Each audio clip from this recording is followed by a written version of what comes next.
Nesta lição, relembraremos os elementos indispensáveis de um avivamento. Para tanto, tomaremos como referência a oração ínica e profética de Abacuque. A nossa finalidade é apresentar a necessidade e os meios do avivamento.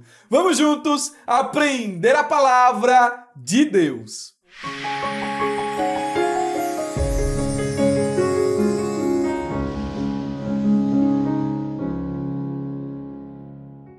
Meus irmãos, quero cumprimentá-los com a paz do Senhor Jesus. Sou o presbítero e professor Murilo Alencar e é com muita alegria que iniciamos mais uma pré-aula da Escola Bíblica Dominical, onde comentaremos a revista de adultos, publicada pela CPAD. Hoje, o alvo de nosso estudo é a lição de número 13, última lição do corrente trimestre, datada do dia 26 de março de 2023, cujo título é Aviva, ó Senhor, a tua obra. Uma expressão retirada do livro do profeta Abacuque. É a lição de conclusão, é a lição de fechamento. E aqui nós iremos relembrar alguns conceitos importantes. Os objetivos propostos pelo setor pedagógico da CPAD são, em primeiro lugar, apresentar o clamor pelo avivamento do profeta Abacuque. Em segundo lugar, enfatizar a palavra de Deus como um elemento fundamental do avivamento.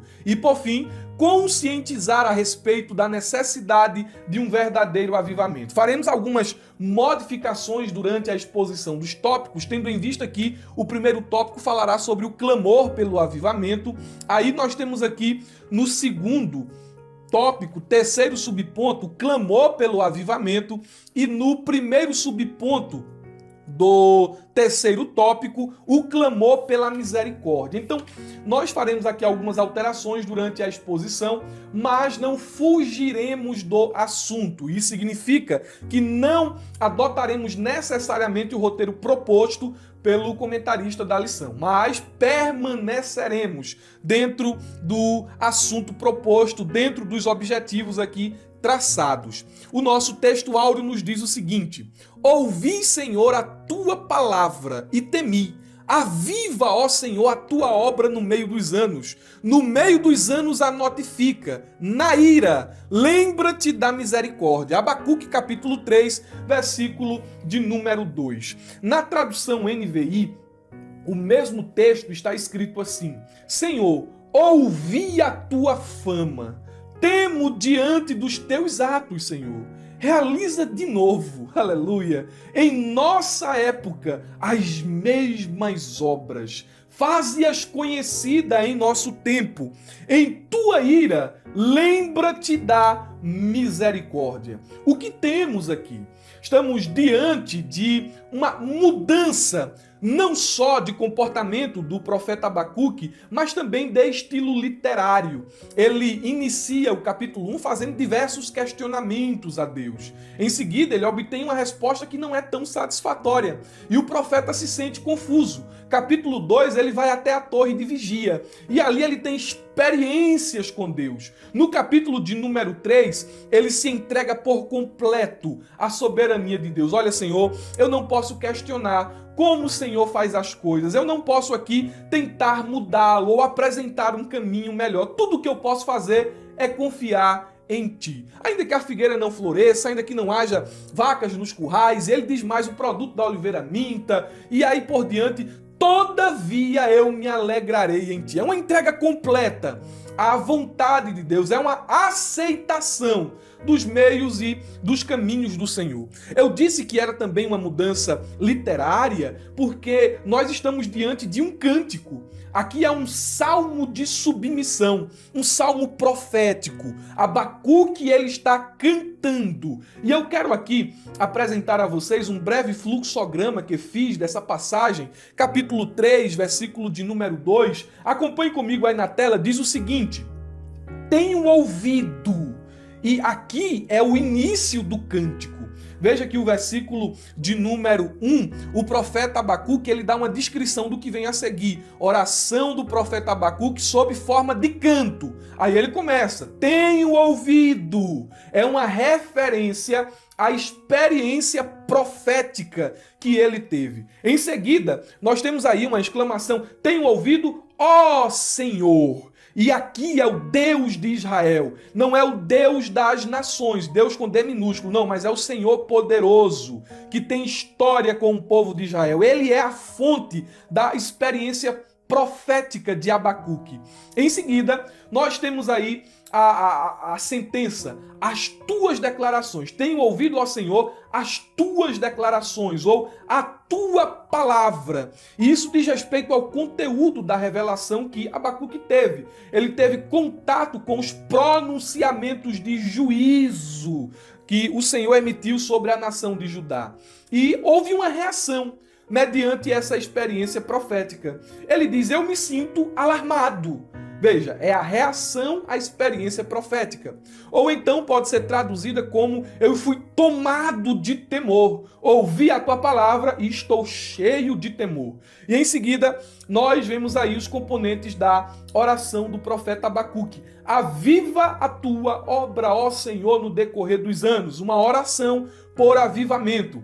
Aí ele prossegue, Abacuque prossegue dizendo, e no decurso dos anos, faze-a conhecida. Aqui ele ora por entendimento. Faz, Senhor, as tuas obras conhecidas de todas as pessoas. Que neste tempo os homens te conheçam, os homens conheçam a tua ação. E o versículo 2 ele finaliza com um apelo, uma súplica por ações que demonstram compaixão. Na tua ira, lembra-te da misericórdia. O comentarista bíblico do comentário Beacon, ele fala algo interessante sobre essa passagem. Ele diz o seguinte, nos versículos 1 e 2, temos a oração por avivamento. O avivamento, em primeiro lugar, é necessário porque o pecado é excessivo, a religião é decadente e o julgamento é eminente. O tempo do avivamento é hoje, agora, no meio dos anos. O modo do avivamento é pela oração. E a esperança do avivamento está na misericórdia de Deus. A nossa verdade prática, ela diz o seguinte, é vontade de Deus avivar a sua obra nestes últimos dias até que o Senhor Jesus volte. Eu digo mais, né? Eu posso afirmar com muita clareza que é mais do que vontade, é promessa.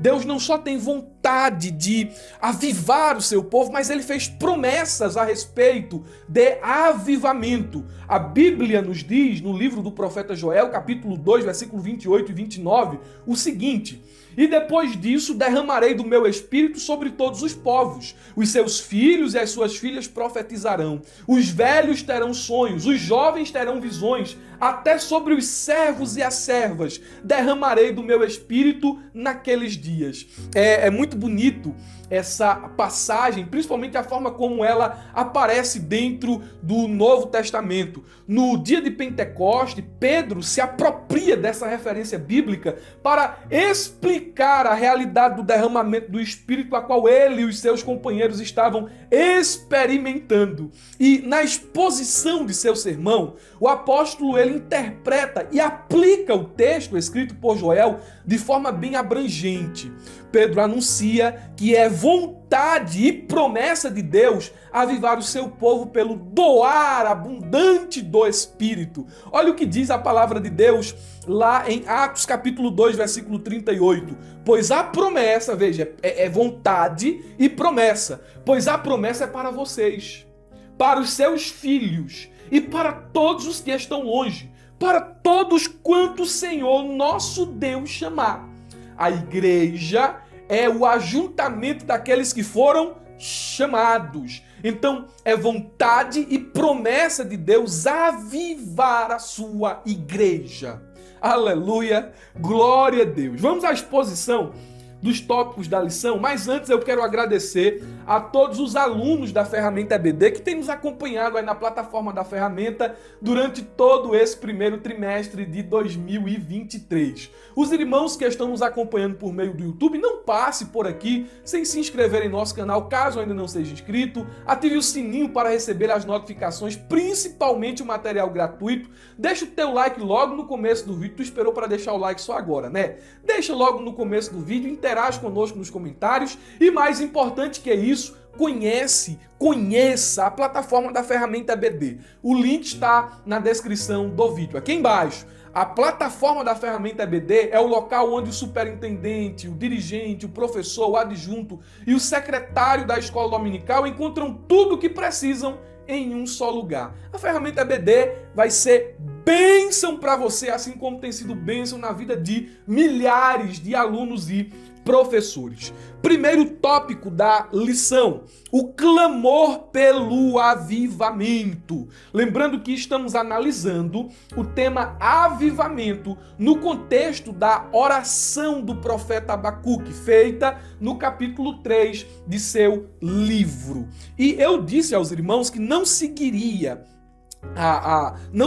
aqui à risca os subpontos e nem mesmo os pontos da lição, mas não quero fugir do assunto. Se o primeiro tópico vai falar sobre clamor pelo avivamento, é sobre clamor que nós falaremos aqui. Agora, é importante começar pela afirmativa fundamental de que avivar-se significa despertar-se do sono, da frieza espiritual. E temos aqui, diante de nós, uma passagem onde o profeta está clamando. Ele está pedindo por avivamento. Ele pediu para que Deus despertasse a nação de Israel. Seus líderes estavam dormindo o sono do comodismo e da inércia espiritual. E o profeta Abacuque sabia que o povo havia pecado e, consequentemente, seria julgado e condenado. É por isso que ele está clamando aqui, dizendo: Senhor, aviva o teu povo, aviva a tua obra, apareça entre nós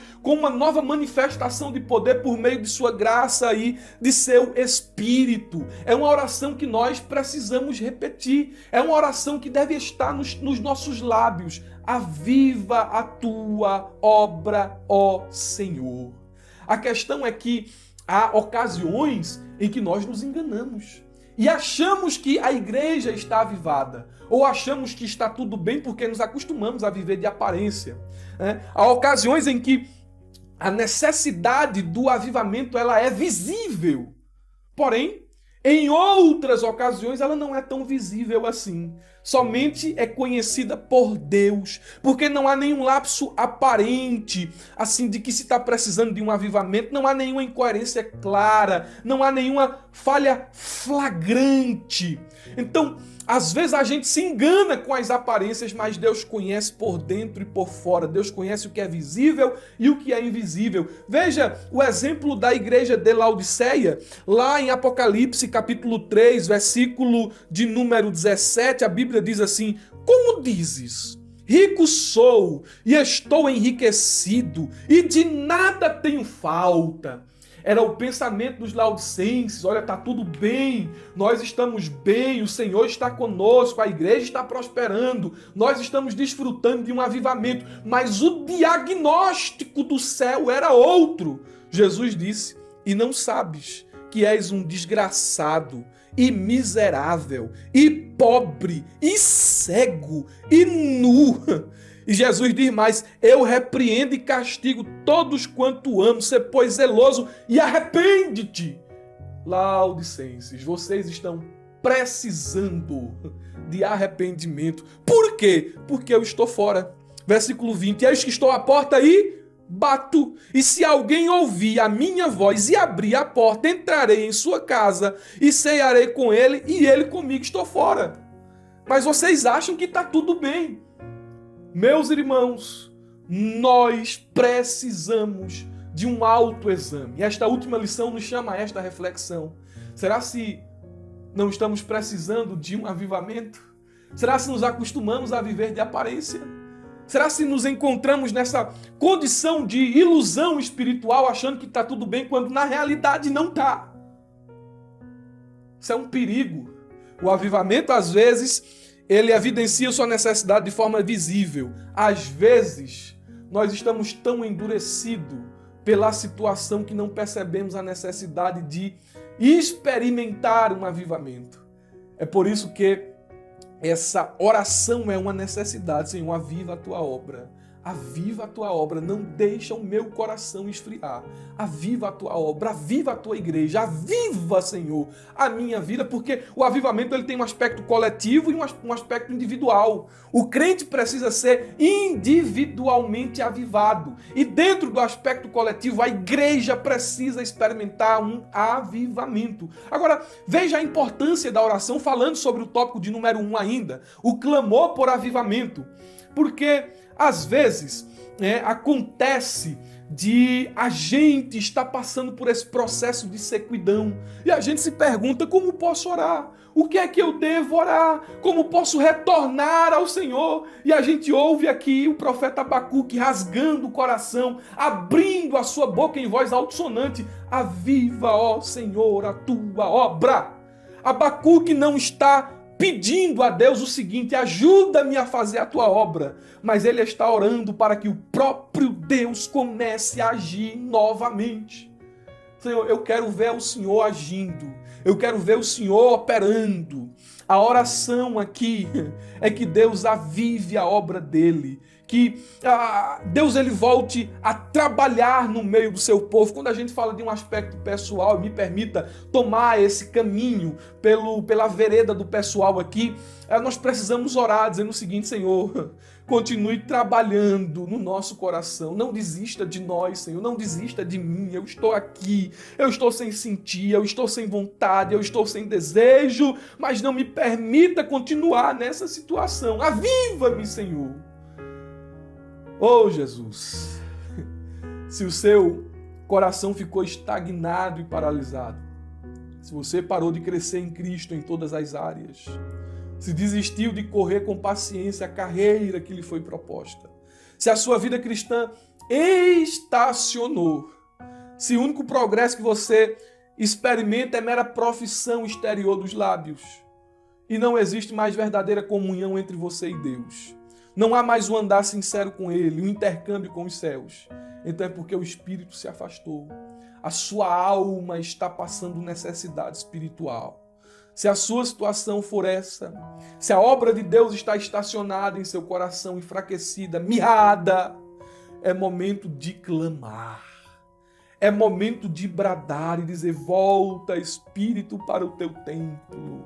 Volta, Espírito de Deus, e seja entronizado em meu coração. Aviva, ó Senhor, a tua obra. Precisamos clamar. Eu preciso clamar. Você precisa clamar. A igreja no Brasil e no mundo precisa clamar por avivamento. Aleluia, aleluia. Em segundo lugar, temos aqui mais um tópico da lição: o avivamento pela palavra. Então veja que o avivamento ele passa pelo caminho da oração, mas ele também passa pelo caminho da palavra. O avivamento verdadeiro ele vem do céu. Ele não é produzido pelos homens. Porque às vezes a gente confunde avivamento com barulho. Ah, na tua casa, na tua vida, na tua família. Olha a chave disso, olha a chave daquilo, tem chave para ti. Aquele barulho, aquela coisa toda, isso não é avivamento. Isso é emocionalismo. Porque é algo produzido. O avivamento não é produzido pelo homem, ele vem de Deus, é obra soberana do Espírito. E o avivamento é sempre centrado na palavra. Às vezes a gente acha que a palavra avivada é aquela palavra que produz, é aquela palavra que gera movimento e barulho. Ainda que a palavra avivada gere barulho, essa não é a sua característica elementar. A característica elementar de uma palavra avivada é aquela que é fiel às Escrituras, E é por essa razão que onde prospera a heresia não existe avivamento, pois o Espírito não honra aqueles que desonram a verdade. O avivamento vem pela palavra e pela palavra de Deus. A Bíblia nos ensina de forma muito clara que Deus se utiliza das Escrituras como um meio para avivar o seu povo, avivar a sua igreja. Eu quero destacar aqui algumas razões pelas quais a palavra ela tem papel fundamental em um avivamento. Primeira razão, a palavra é inspirada por Deus. Olha o que a Bíblia diz, 1 de Pedro, capítulo 1, versículo 20 ao 21. Acima de tudo, saibam que nenhuma profecia nas Escrituras surgiu do entendimento do próprio profeta, nem de iniciativa humana. Esses homens foram impulsionados pelo Espírito Santo e falaram da parte de Deus. A palavra, ela é instrumento de avivamento porque ela foi inspirada pelo Espírito. Em segundo lugar, a palavra é a espada do Espírito. Veja, não é o canivete, é a espada. E essa espada, ela é afiada, ela penetra. Essa espada é uma arma de ataque. Olha o que a Bíblia diz em Efésios capítulo 6, versículo 17. Usem a salvação como capacete e empunhem a espada do Espírito, que é a palavra de Deus. Você não pode trocar a espada por canivete. Você tem que andar com a espada. Deus lhe deu uma espada. Não troque ela por outra coisa. Ande com a espada, empunhe a espada. É a espada do Espírito.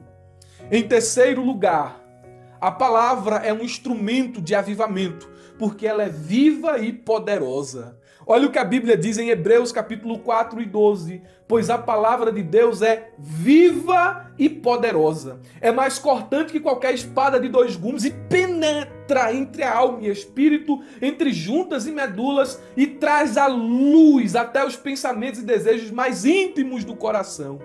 Em quarto lugar, a palavra ela é um instrumento de avivamento, porque ela gera fé no coração de quem ouve. É isso mesmo. Só a palavra faz isso. Olha o que a Bíblia diz em Romanos 10 e 17. Portanto, a fé vem pelo ouvir, isto é, por ouvir as boas novas a respeito de Jesus. Em quinto lugar, a palavra, ela é instrumento de avivamento porque promove salvação para o homem incrédulo.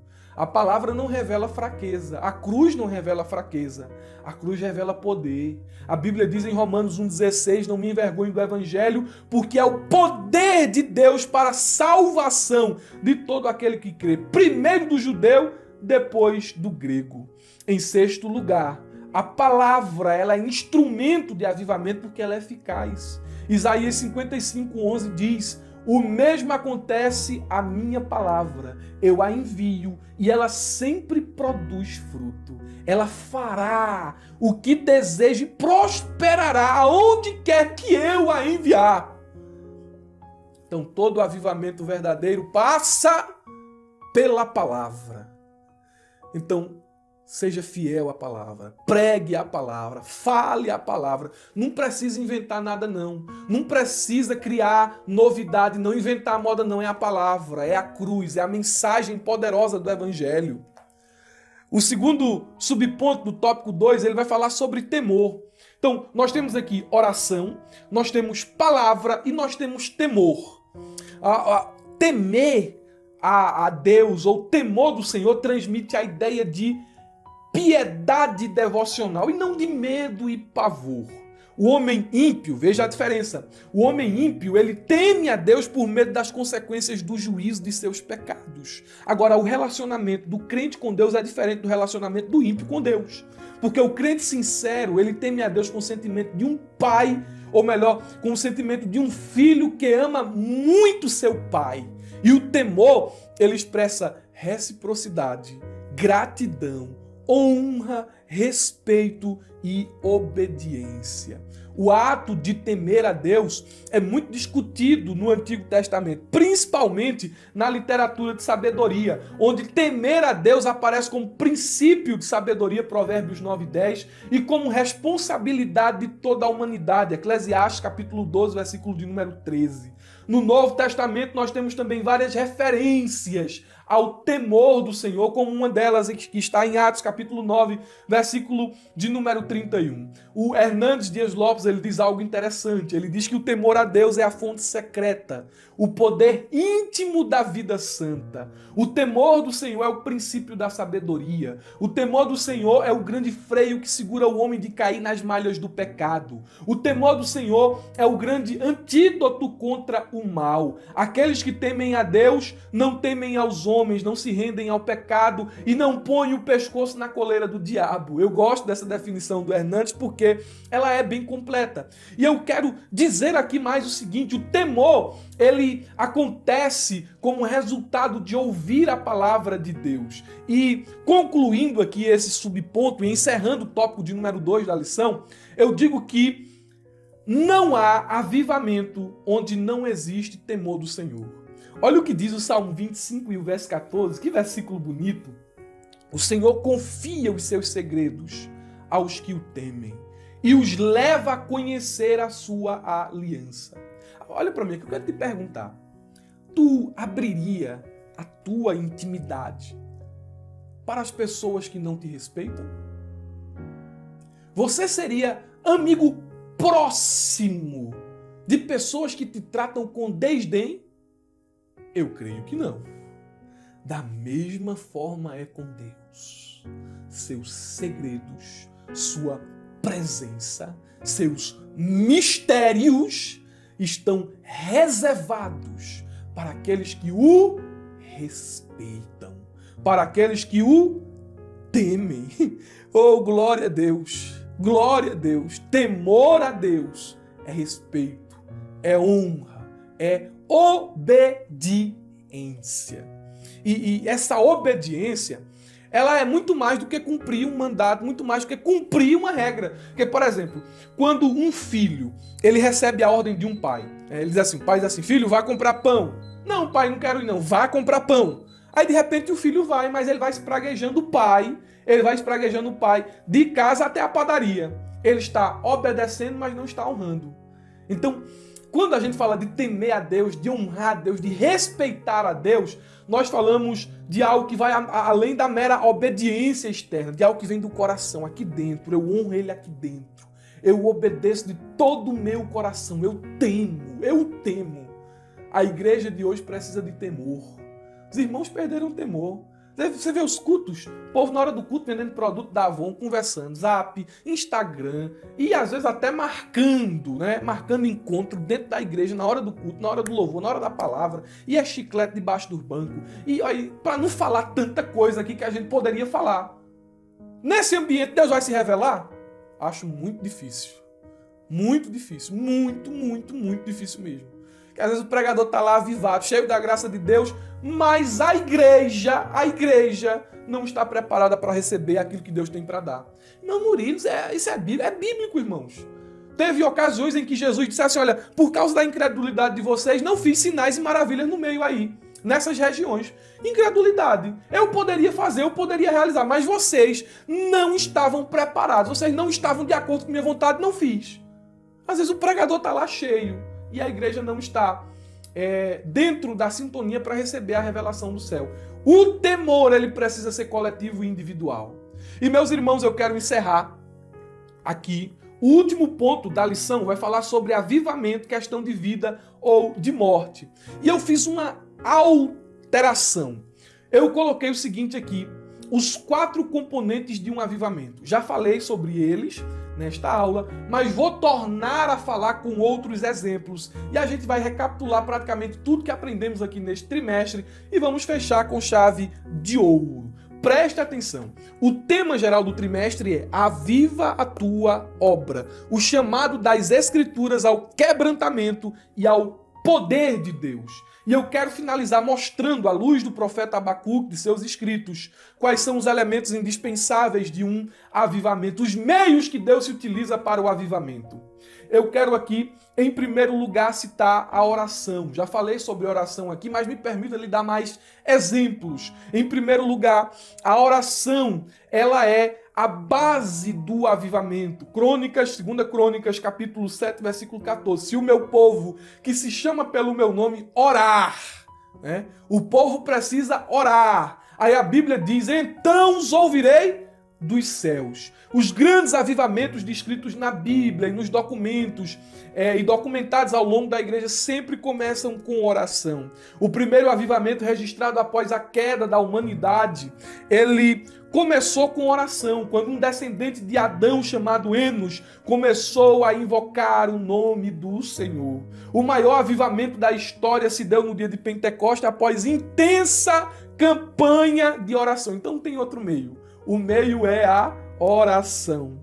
Então, meus irmãos, a oração é esse elemento indispensável. O trimestre vai encerrar, mas você vai persistir na oração até que ele venha, até que ele se manifeste, até que ele avive a tua alma. O segundo elemento indispensável de um avivamento é a palavra. O segredo é a palavra. Abacuque diz isso no capítulo 3, versículo de número 2. Não existe avivamento genuíno e duradouro se não for gerado pela palavra. O avivamento de Judá, nos dias do rei Josias, só se deu depois que o sacerdote Inquilias anunciou: achamos o livro da lei.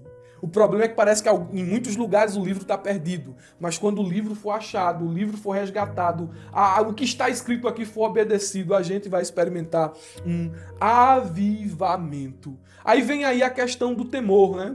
O temor do Senhor provocado no coração das pessoas pela pregação da palavra de Deus é a porta de entrada para o avivamento individual e coletivo. Veja aí Salmo 119 e o verso 25. O temor do Senhor veio sobre os ninivitas, levando-os ao arrependimento no pó e na cinza, depois que eles ouviram a pregação do profeta Jonas. O temor ao Senhor, diz o patriarca Jó, é a sabedoria, e apartar-se do mal é a inteligência.